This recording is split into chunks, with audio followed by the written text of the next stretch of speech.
Hi, welcome back to C Programming. I'm your Dr. Vasu.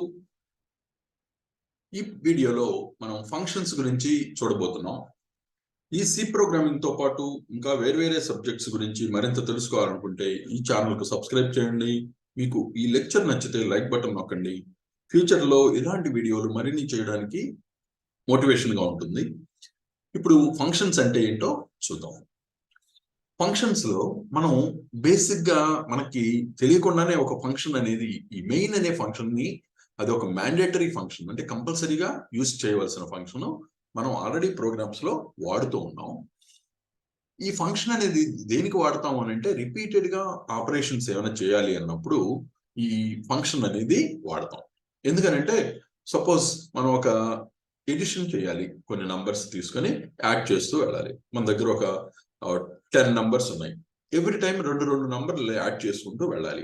అంటే ఆ 2 నంబర్లు add చేయాల్సిన ప్రతిసారి అంటే 10 నంబర్స్ యాడ్ చేయడం అంటే 10 టైమ్స్ లేదా 5 టైమ్స్ ఆ ప్రోగ్రామ్ అదే స్టెప్స్ మళ్ళీ రాయకుండా మనం ఈ రిపీటెడ్ ఆపరేషన్ కోసం ఈ ఫంక్షన్ అనేది ఒకటి డిక్లేర్ చేస్తాం. మనం ముందుగానే డిఫైన్ చేసి దాన్ని యూజ్ చేసుకుంటూ ఉంటాం అన్నమాట. అలాగే ఇప్పుడు మనకి తెలియకుండానే సి ప్రోగ్రామ్ లో మనం ఎన్నో ఫంక్షన్స్ ని వాడుకుంటూ ఉన్నాం. అందులో ఈ మెయిన్ అనేది ఒక ఫంక్షన్.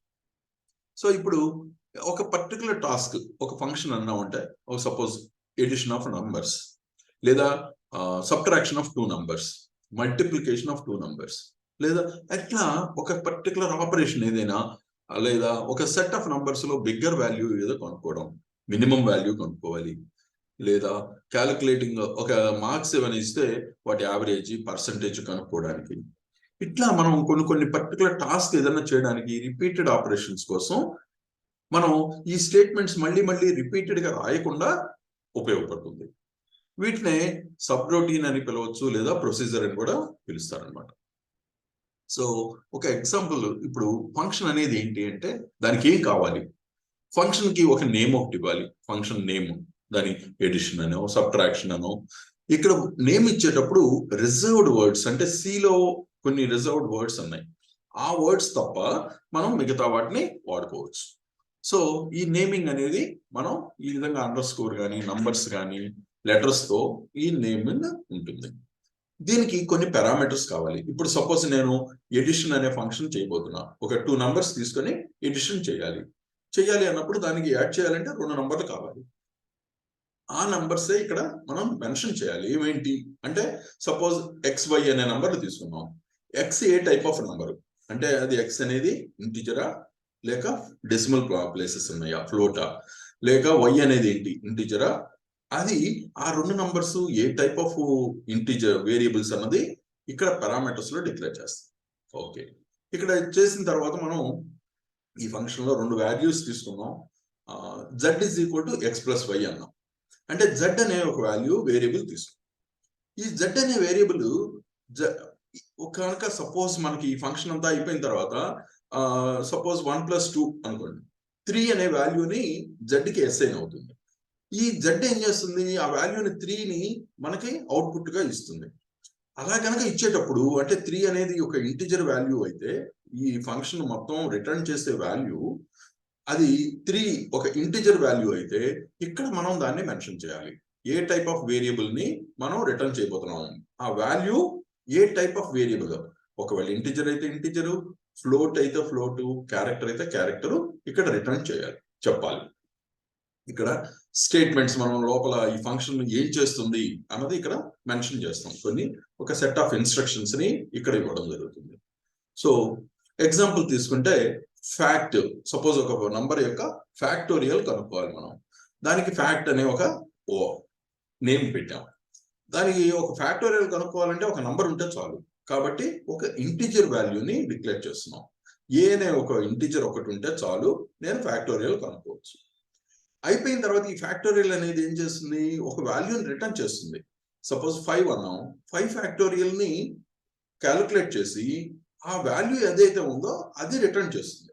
ఆ వాల్యూ సపోజ్ ఇంటిజర్ వాల్యూ అయితే ఇక్కడ ఇంటిజర్ అని, లేదా అది ఫ్లోటింగ్ వాల్యూ అయితే ఫ్లోటింగ్ అని, ఫ్లోట్ అని మెన్షన్ చేయాలి. సో ఈ విధంగా రిటర్న్ వాల్యూ ఏ టైప్ ఆఫ్ వేరియబుల్ నో మెన్షన్ చేస్తాం. మనకి ఇక్కడ లోపల ఈ ఫంక్షన్ ఏం చేస్తుందో ఇక్కడ ఇన్స్ట్రక్షన్స్ లో చెప్తాం. ఇక్కడ రిటర్న్ చేసే వాల్యూని ఏ టైప్ ఆఫ్ వాల్యూ, అది ఏది రిటర్న్ చేస్తుంది, ఏ వేరియబుల్ ని రిటర్న్ చేస్తుందో ఇక్కడ మెన్షన్ చేస్తాం. ఒకవేళ ఏ వాల్యూ రిటర్న్ చేయకపోతే 0 అని చెప్పేస్తాం. ఓకే, నా ఇది ఒక బేసిక్ గా ఫంక్షన్ లో ఉండవలసినటువంటి పారామీటర్స్. ఇప్పుడు ఇది ఫంక్షన్ ఎలా జరుగుతుందో చూద్దాం. రైట్ ఏ ఫంక్షన్ రిటర్నింగ్ నథింగ్, వాయిడ్, ఏమీ రిటర్న్ చేయదు వాల్యూని, అదేంటో చూద్దాం. ఇక్కడ మనం మెయిన్ ప్రోగ్రామ్ రాస్తున్నాం. మెయిన్ ప్రోగ్రామ్ లో మెయిన్ ఇంక్లూడ్ మనం మెయిన్ యూజ్ చేసుకున్నాం. ఒక ప్రింట్ఎఫ్ స్టేట్మెంట్ ఒకటి డిస్ప్లే చేస్తున్నాం. టెస్టింగ్ ఏ ఫంక్షన్. ఓకే, మనం ఒక ప్రోగ్రామ్ రాసాం. ఆ ప్రోగ్రామ్ ఏం చేస్తుందంటే ఒక ఫంక్షన్ టెస్ట్ చేయబోతుంది. ఓకే, ఇక్కడ ఒక ఫంక్షన్ నేమ్ మెన్షన్ చేసాం. ఆ ఫంక్షన్ నేమ్ ఏంటంటే ప్రింట్ ఫంక్షన్. ఇది రిజర్వ్డ్ వర్డ్ కాదు. మనం కొన్ని అండర్ స్కోర్స్ లేదా నంబర్స్ వీటితో మనం ఈ ఫంక్షన్ నేమ్ ఇచ్చుకోవచ్చు. ఇక్కడ ప్రింట్ ఫంక్షన్ అనే ఒక నేమ్ ని మనం చెప్తున్నాం. దీనిలో బ్రాకెట్స్ తీసుకున్నాం, కానీ ఇందులో పారామీటర్స్ ఇందాక మనం అనుకున్నట్లుగా ఏం చెప్పట్లేదు. కారణం ఏంటి అంటే ఇక్కడ పారామీటర్ అవసరం లేదు. జస్ట్ పారామీటర్ ఏమీ లేకుండా ఈ ఫంక్షన్ జరగబోతుంది. ఎలాగో చూద్దాం. సో రిటర్న్ 0, మన మెయిన్ ప్రోగ్రామ్ అయిపోయింది. ఇప్పుడు ఈ ఫంక్షన్ మనం డిక్లేర్ చేయాలి. ఓకే, దాన్ని అది ఫంక్షన్ ఏంటి, అందులో ఉన్న స్టేట్మెంట్స్ ఏంటో రాయాలి. ఇక్కడ వాయిడ్ ప్రింట్ ఫంక్షన్ అనే ఫంక్షన్ నేమ్ ఇచ్చాం. వాయిడ్ అని, లేదా ఇక్కడ వాయిడ్ అని మెన్షన్ చేయొచ్చు, లేదా ఎంటీ బ్రాకెట్స్ తీసుకున్నా సరిపోతుంది. కారణం ఏంటి, ఇక్కడ మనం ఏ వేరియబుల్ ఇవ్వడం లేదు. ఇవ్వకుండానే ఈ ఫంక్షన్ జరగబోతుంది. ఇక్కడ వాయిడ్ అని మెన్షన్ చేసాం అంటే రిటర్నింగ్ కూడా ఇది ఏవి వాల్యూని రిటర్న్ చేయట్లేదు అనమాట. చూద్దాం ఎందుకనో. ఇందులో printf this is my first function అని రాసాం అంతే. అంటే ఇక్కడ ఈ మనం ఫంక్షన్ వాడుకున్నప్పుడు ఈ స్టేట్మెంట్ ఎగ్జిక్యూట్ అవుతుంది అంతే, అయిపోయింది. ఇంకా ఇక్కడ వాల్యూని ఏమీ రిటర్న్ చేయట్లేదు. ఒక 10, 20, 20.5 ఒక వాల్యూ ఏది రిటర్న్ చేయట్లేదు. కాబట్టి ఇక్కడ వాయిడ్ అని మెన్షన్ చేస్తాం. ఓకే, ఇక్కడ రిటర్న్ 0 అంటే అసలు ఇది వాల్యూని ఏమీ రిటర్న్ చేయట్లేదు కాబట్టి రిటర్నింగ్ 0 అని మెన్షన్ చేసాం. ఒకవేళ ఇది 0 ఈ స్టేట్మెంట్ ఇవ్వకపోయినా ప్రాబ్లం లేదు, అంటే నాట్ నెసెసరీ. ఇది మన ఫంక్షన్. సో ఫంక్షన్ ని డిఫైన్ చేసాం, ఇదేం చేయాలో చెప్పాం, అది రిటర్న్ చేసే వాల్యూ వాయిడ్ అని చెప్తున్నాం. ఓకే, దీనికి పారామీటర్స్ కూడా ఏం అవసరం లేదని చెప్పాం. ఇప్పుడు ఈ మొత్తం ప్రోగ్రాము కంపైల్ చేసి ఎగ్జిక్యూట్ చేస్తే ఫస్ట్ ఫంక్షన్ ఈ స్టేట్మెంట్ ఎగ్జిక్యూట్ అయింది. ఇప్పుడు ఈ ఫంక్షన్ జరుగుతుంది. ఈ ఫంక్షన్ ఎగ్జిక్యూషన్ అంటే ఈ ఫంక్షన్ ఎప్పుడైతే కాల్ చేసామో ఇది ఇక్కడికి వచ్చేస్తుంది అనమాట. ఇక్కడికి వచ్చి ఈ ఎగ్జిక్యూషన్ స్టార్ట్ అవుతుంది, ఈ statements. So this is my first function, అయిపోయింది, క్లోజ్, అంతటితో అయిపోయింది అనమాట. సో 0. ఈ విధంగా మనం ఒక ఫంక్షన్ ని డిక్లేర్ చేసాం, దాన్ని యూజ్ చేసుకోం. సపోజ్ మనం ఇదే function returning void want to use this many times. ఇదే ఫంక్షన్ ని నంబర్ ఆఫ్ టైమ్స్ ఇదే ఫంక్షన్ తీసుకున్నాం. ఇక్కడ ఈ ఫంక్షన్ లో రిటర్న్ 0 అనేది తీసేసాం. ఇక్కడ రిటర్న్ 0 అనేది లేకపోయినా కూడా పని చేస్తుంది అన్నమాట. ఓకే, సో ఇది ఫంక్షన్. ఈ ఫంక్షన్ ఎలా పనిచేస్తుందో చూద్దాం. ప్రింట్ ఫంక్షన్ ఒకసారి కాల్ చేసాం, మళ్ళీ రెండోసారి కూడా అదే ఫంక్షన్ ని కాల్ చేస్తున్నాం. ఏం జరుగుతుందో చూద్దాం. సో ఫస్ట్ ఈ స్టేట్మెంట్ ఎగ్జిక్యూట్ అవుతుంది, టెస్టింగ్ ఏ ఫంక్షన్, ఫైన్. తర్వాత ప్రింట్ ఫంక్షన్ అంటే ప్రింట్ ఫంక్షన్ స్టేట్మెంట్ ఇది ఈ ఫంక్షన్ కాల్ చేస్తుంది. ఈ ఫంక్షన్ లో ఏం జరుగుతుంది, ఇక్కడ ఏదైతే స్టేట్మెంట్ ఉందో అది ప్రింట్ అయింది, ఫైన్. మళ్ళీ అయిపోయింది ఇంతటితో. మళ్ళీ ఇదే ఫంక్షన్ కాల్ చేస్తున్నాం అంటే మళ్ళీ ఎగ్జిక్యూషన్ జరుగుతుంది. సో ఈ విధంగా మనకి ఫంక్షన్ ని ఎన్నిసార్లు కావాలన్నా అన్నిసార్లు దాన్ని కాల్ చేసుకోవచ్చు, యూజ్ చేసుకోవచ్చు. So this is the way. ఇప్పుడు ఎడిషన్ కోసం మనం ఒక ఫంక్షన్ రాద్దాం. రిటర్నింగ్ వాయిడ్, అదేవి రిటర్న్ చేయదు, వాల్యూ ఏది రిటర్న్ చేయకుండా ఒక ఫంక్షన్ కావాలి ఎడిషన్ కోసం. ఇక్కడ ఏం చేద్దామంటే మన మెయిన్ ప్రోగ్రామ్ లో ఒక 2 వేరియబుల్స్ తీసుకున్నాం, ఏబి అనేవి. అవి 2 ఇంటిజర్ వేరియబుల్స్. కాలింగ్ ఏ ఫంక్షన్, ఇక్కడ ఈ ఫంక్షన్ మెయిన్ ప్రోగ్రామ్ నుంచి మనం ఒక ఫంక్షన్ కాల్ చేద్దాం, అది మెయిన్. సో ఇక్కడ ఎడిషన్ అనే ఒక ఫంక్షన్ మీద రాయబోతున్నాం మనం ఇక్కడ ముందుగానే అది ఏంటంటే మనం ఫంక్షన్ ని కూడా డిఫైన్ చేయక ముందే మనం దాన్ని యూజ్ చేయబోతున్నాం. ఓకే, అది ఎలా ఉండబోతుందో దాన్ని ఊహించుకొని దానికి కావాల్సిన పారామీటర్స్ కూడా ఇచ్చిస్తాం. ఈ ఎడిషన్ అనే పారామీటర్ ఫంక్షన్ ఏం చేస్తుందంటే రెండు పారామీటర్స్ ఏబి అంటే ఇంటిజర్ వేరియబుల్స్ రెండింటిని తీసుకుని ఎడిషన్ చేయబోతోంది. Okay, return 0 and close the program. ఇది మన మెయిన్ ప్రోగ్రామ్. ఇక్కడ మనం డిక్లేర్ చేసిన ఈ ఫంక్షన్ ఎడిషన్ అనే ఫంక్షన్ ఎలా వర్క్ చేయాలో చెప్పాలి. కాబట్టి వాయిడ్ అంటే ఇది ఈ ఫంక్షన్ ఏమీ వాల్యూని రిటర్న్ చేయట్లేదు. Addition name of the function. Parameters దీనికి కావాల్సిన ఈ రెండు ఇంటిజర్ వేరియబుల్స్. ఇక్కడ ఇంటిజర్ వేరియబుల్స్ మీద ఆపరేషన్ మాత్రమే జరగబోతుంది. ఈ ఎడిషన్ అనే ఫంక్షన్ కి ఇంటిజర్స్ కావాలి కాబట్టి ఇక్కడ ఏబి అనే మనం పారామీటర్స్ మెన్షన్ చేసినప్పుడు వాటిని కూడా ఇంటిజర్స్ గా డిక్లేర్ చేస్తాం. సో ఈ ఎడిషన్ ఫంక్షన్ లోపల ఏముంటుంది, ఇంటిజర్ సమ్, ఇంకొక వేరియబుల్ సమ్ అనే ఒక వేరియబుల్ ని తీసుకున్నాం. Print F enter the first number, దాన్ని అసైన్ చేసాం, ఎక్స్ కి అసైన్ చేసాం. ఇక్కడ ఈ వేరియబుల్స్ మనం ఎక్స్ ఆల్రెడీ డిక్లేర్ చేసాం, ఎక్స్ అనే ఇంటిజర్. ఓకే, ఎక్స్ కి అసైన్ చేసాం. ఇంకో నంబర్ ఎంటర్ చేయమన్నాం, సెకండ్ నంబర్, దాన్ని వై కి అసైన్ చేస్తున్నాం. ఇప్పుడు sum is equal to X plus Y, ఈ రెండింటి ఎడిషన్ జరుగుతుంది, సమ్ లోకి అసైన్ చేయడం జరుగుతుంది. ఇప్పుడు ఈ ఫంక్షన్ ఏం చేస్తుంది, ఇంకా సమ్ అనే దాని value some is equal to ఈ వాల్యూ ఎంత ఉందో అంటే ఈ సమ్ అనే వాల్యూ రిటర్న్ ప్రింట్ చేస్తుంది. ప్రింట్ చేసేసింది, అయిపోయింది. ఇంకెంతకంటే ఇక్కడికి దీని వాల్యూ ఎంత అన్నది ఇక్కడికి రిటర్న్ చేయట్లేదు. ఇక్కడ సపోజ్ 100 వచ్చిందా, ఎక్స్ 50 వై 50 అనుకుంటే 100 అయింది. ఈ 100 అనే వాల్యూని ఇక్కడికి రిటర్న్ చేయట్లేదు. ఇదేం చేస్తుంది, ఇక్కడ 100 వాల్యూని ప్రింట్ చేసేసింది, అయిపోయింది. ఇంకా దాని ఫంక్షన్ ఇంకేం వాల్యూని రిటర్న్ చేయట్లేదు. కాబట్టి మనం ఇక్కడ వాయిడ్ అని మెన్షన్ చేసాం. ఈ ఫంక్షన్ రిటర్నింగ్ వాయిడ్ కాబట్టి ఇక్కడ రిటర్న్ 0 అని మెన్షన్ చేసాం. ఈవెన్ ఈ స్టేట్మెంట్ రిటర్న్ 0 లేకపోయినా కూడా ఈ ఫంక్షన్ ఎగ్జిక్యూషన్ జరుగుతుంది. సో ఇప్పుడు ఈ ప్రోగ్రామ్ ని కంపైల్ చేసి ఎగ్జిక్యూట్ చేస్తే ఫస్ట్ స్టేట్మెంట్ కాలింగ్ ఏ function. Okay, enter the first number అంటే ఈ ఎడిషన్ అనే ఫంక్షన్ లోకి కాల్ చేసాం. ఈ ఎడిషన్ అనే ఫంక్షన్ ని యూజ్ చేస్తున్నప్పుడు ఇది ఇక్కడికి వచ్చేస్తుంది. సో ఇందులో ఉన్న స్టేట్మెంట్స్ ఎగ్జిక్యూషన్ జరుగుతుంది. Enter the first number. Okay, number enter చేసాం. Second number is sum, answer వచ్చేసింది. సో ఇక్కడ 0 ఇంకా రిటర్న్ చేస్తున్నది ఏమీ లేదు కాబట్టి ఈ ఫంక్షన్ కాల్ చేయడం జరిగింది. దాన్ని ఈ విధంగా యూటిలైజ్ చేసుకుంటాం. ఓకే, నౌ సపోజ్ ఇదే ఫంక్షన్ ని నంబర్ ఆఫ్ టైమ్స్ యూజ్ చేసుకోవాలి అంటే ఎలా?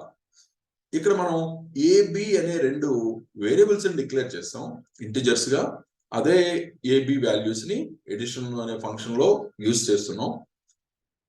మళ్ళీ కూడా ఒకసారి అబ్జర్వ్ చేస్తే మనం ఏబి అనే రెండు ఇదే వేరియబుల్స్ ని మళ్ళీ ఇంకోసారి ఫంక్షన్ కాల్ చేసేటప్పుడు యూజ్ చేస్తున్నాం. ఎందుకని అంటే ఇక్కడ మనం ఏబి ఏ వాల్యూస్ ఇవ్వట్లేదు, ఏ టైప్ ఆఫ్ వేరియబుల్స్ మెన్షన్ చేస్తున్నాం. ఏబి అనేవి రెండు వేరియబుల్స్ ని వాడుకోవాలి ఈ ఎడిషన్ అనే ఫంక్షన్ జరగాలంటే. ఈ రెండు కూడా ఇంటిజర్ వేరియబుల్స్ అవ్వాలి అని మనం ఇక్కడ మెన్షన్ చేస్తున్నాం అన్నమాట.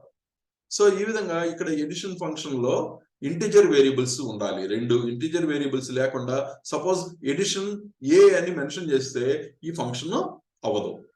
ఎందుకంటే ఈ ఎడిషన్ అనే ఫంక్షన్ కాల్ చేయాలి అని అంటే, యూజ్ చేసుకోవాలి అంటే ఈ ఎక్స్ అండ్ వై రెండు ఇంటిజర్ వేరియబుల్స్ ఉండాలి. ఈ రెండు వేరియబుల్స్ లేకుండా ఆ ఫంక్షన్ అవ్వదు. సో రెండు మెన్షన్ చేశాం కాబట్టి ఇక్కడ ఈ ఫంక్షన్ లోకి వచ్చాం. ఇక్కడ ఎక్స్ వై వాల్యూస్ అసైన్ చేసాం, సమ్. ఓకే, 2 సార్లు కాల్ చేస్తున్నాం. ఏం జరుగుతుందో చూద్దాం. కంపైల్ చేసి ఎగ్జిక్యూట్ చేద్దాం. కాలింగ్ ఏ ఫంక్షన్ ఎస్ ఎడిషన్, ఈ ఫస్ట్ స్టేట్మెంట్ ఎగ్జిక్యూట్ అవుతుంది. అంటే ఫస్ట్ టైం ఫంక్షన్ ని కాల్ చేసాం. ఈ సేమ్ ఇందులో ఏదైతే ఉందో ఆ స్టేట్మెంట్స్ ఎగ్జిక్యూట్ అవుతాయి. మనం నంబర్స్ ఎంటర్ చేసాం, రిజల్ట్ వచ్చేసింది. మళ్ళీ రిజల్ట్ అయిపోయిన తర్వాత మళ్ళీ ఈ ఫంక్షన్ ను రెండోసారి యూజ్ చేసుకుంటున్నాం, ఈ ఎడిషన్ అనేది. సో ఇక్కడ మళ్ళీ ఆ ఫంక్షన్ ని కాల్ చేస్తున్నాం. ఓకే, రిజల్ట్ వస్తుంది ఈ విధంగా. సో ఈ విధంగా మనం ఫంక్షన్ ని ఎన్ని సార్లైనా కాల్ చేయొచ్చు. ఇక్కడ కాల్ చేసేటప్పుడు ఏ టైప్ ఆఫ్ వేరియబుల్స్ అన్నది ఇంపార్టెంటే కానీ ఇక్కడ నేమ్ కాదు. అంటే ఇక్కడ ఏబి అని మెన్షన్ చేశాం కాబట్టి సేమ్ వాల్యూ వచ్చింది అని కాదు. ఇక్కడ ఏ టైప్ ఆఫ్ వేరియబుల్స్ ని మనం మెన్షన్ చేస్తున్నాం అన్నది ఇంపార్టెంట్. ఇదే ఇంకొంచెం వేరియేషన్ తో చూద్దాం. ఇక్కడ ఏం చేస్తున్నానంటే different set of variables, A B అనే ఎడిషన్ లో ఏబి అనే వాడాము రెండు ఫంక్షన్స్ లోను. ఇప్పుడు ఒక చిన్న మార్పు చేద్దాం. ఇక్కడ 4 వేరియబుల్స్ తీసుకున్నాం, ఏబిసిడి. Okay, 4 integers. ప్రోగ్రామ్ అంతా సేమే, ఎడిషన్ అనే ఫంక్షన్ సేమే. దీనిలో 2 వేరియబుల్స్ కావాలి, ఇంటిజర్ వేరియబుల్స్. ఇక్కడ 4 తీసుకున్నాం. ఎడిషన్ అనే ఫంక్షన్ ని, ఈ ఫంక్షన్ ని కాల్ చేస్తున్నాం. ఎలా? ఏబి అనే వేరియబుల్స్ తీసుకుని. ఓకే, ఇదే ఫంక్షన్ మళ్ళీ ఇంకోసారి కాల్ చేద్దాం. ఎలాగా? సిడి అనే చెప్పాం. అంటే ఇక్కడ ఇంపార్టెంట్ ఏబియా సిడియా అని కాదు, ఈ ఫంక్షన్ ని నంబర్ ఆఫ్ టైమ్స్ కాల్ చేయాలి అని అంటే ఈ 2 పారామీటర్స్ కంపల్సరీగా ఇంటిజర్ పారామీటర్స్ 2 ఉండాలి అని అర్థం. సో ఈ విధంగా మనం వేరే టైప్ నేమ్స్ యూజ్ చేసుకున్నా వేరే వేరియబుల్స్ సేమ్ ఇదే ఫంక్షనింగ్ అయితే సేమే జరుగుతుంది. ఏం జరుగుతుందో చూద్దాం. కంపైల్ చేసి ఎగ్జిక్యూట్ చేస్తే కాలింగ్ ఏ function is, first function addition AB జరుగుతుంది. అంటే ఈ ఫంక్షన్ ని కాల్ చేస్తాం, పారామీటర్స్ ఇచ్చాం, 1 + 10 11 అని వచ్చింది, రిజల్ట్ అయిపోయింది. ఇప్పుడు ఈ ఎడిషన్ సిడి అనే ఈ ఫంక్షన్ కాల్ చేస్తున్నాం. ఈ ఎడిషన్ అనే ఫంక్షన్ ని రెండోసారి కాల్ చేస్తున్నాం. ఎందులోకి 2 ఇంటిజర్ వేరియబుల్స్ ఇచ్చాం, ఎస్. సేమ్ అదే విధంగా ఎగ్జిక్యూషన్ జరుగుతుంది. సో పారామీటర్స్ వాల్యూస్ అడిగింది 1000, 2000, సమ్ ఇస్ 3000. సో ఈ విధంగా మనం పారామీటర్స్ ని జాగ్రత్తగా ఇవ్వాలి. అవి ఏ టైప్ ఆఫ్ వేరియబుల్స్ అన్నది ఇంపార్టెంట్, కానీ ఇక్కడ నేమ్స్ ఇంపార్టెంట్ కాదు. ఓకే, సో ఈ విధంగా మనం ఫంక్షన్ ని నంబర్ ఆఫ్ టైమ్స్ కాల్ చేయడం జరుగుతుంది. నెక్స్ట్ వీడియోలో కంటిన్యూయేషన్ ఆఫ్ ఫంక్షన్స్ ని చూస్తాం. ఈ టాపిక్ మీకు బాగా అర్థమైంది అనుకుంటున్నాను. ఇందులో ఏమైనా క్వశ్చన్స్ కానీ సజెషన్స్ అన్నా తెలపండి, కామెంట్ రూపంలో తెలపండి. Thank you.